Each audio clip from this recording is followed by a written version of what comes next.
Okay, my name is Gabe Zollner. It's November the 18th. The evening of November the 18th, I was just watching a little bit of Fox. I'm sort of back into that again, I guess. And Chris Wallace, he had Senator Lieberman and another senator on, and he was asking them about Bengahzi. And he asked a number of questions. One of the questions was, well, do you think anything could have been done to prevent what happened to those 4 Americans? And Senator Lieberman said, well, they shouldn't have been there, based on everything that was going on in that part of the world with respect to the Red Cross pulling out and the British embassy shutting down and all the rest of it. But he did say that he felt that there weren't assets close enough to provide any assistance. Well, I care to differ, Senator. And one of the problems we have is that most of the senators and congressmen are clueless. And he's a perfect example of it. And the reason that is he said there weren't assets that were close enough to help. Well, that's not true. According to the information that I have, and I'm a nobody, but in Italy, 450 miles away, at a military United States Air Force base, they had a whole squadron of F-16s. They also had a squadron of attack helicopters. An F-16 going supersonic can travel 450 miles in probably 15, 18 minutes.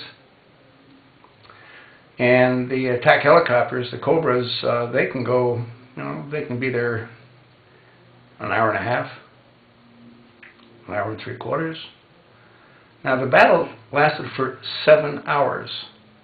The Navy SEALs had requested support on 3 separate occasions. They were all told to stand down, and they were denied any assistance. I also believe there was a C-130 in the vicinity, which is why one of the ex-Navy SEALs tried to paint with his laser designator the mortars. He had expected that the C-130 would launch a round of missiles to take out the mortar. That never happened.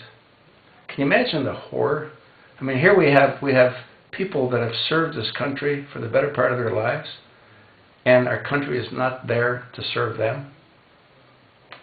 And there's only one person that could give that order to stand down. Panetta couldn't do it. Petraeus couldn't do it. Hillary Clinton, as powerful as she is, she couldn't do it. There's only one person that could do it. And he went to bed, had a good night's sleep, looked great in the morning, jumped on Air Force One, flew up to Vegas to collect more money for his campaign.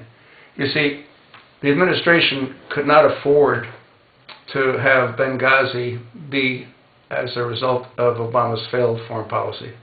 Not until after the election. And now that's all going to come out, but nothing will happen.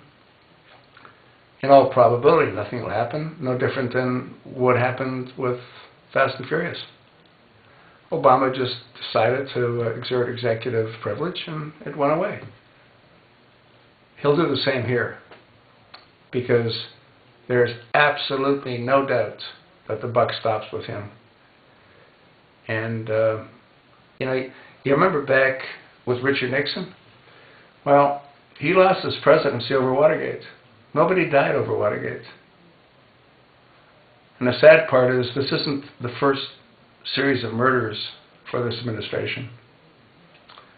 Brian Terry's family is still grieving the loss of their son, and they've never been told as to who was responsible for that.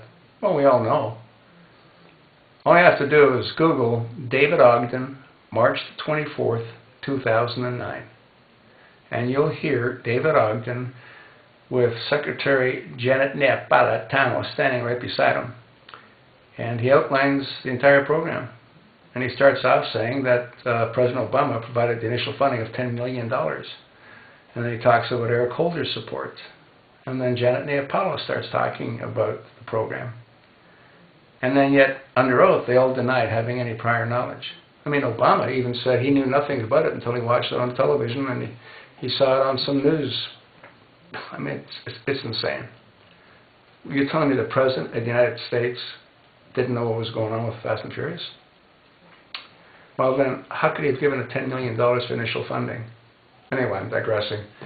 The bottom line is that Senator Lieberman is a perfect example of what happens when we have people in power for 25 or 30 years.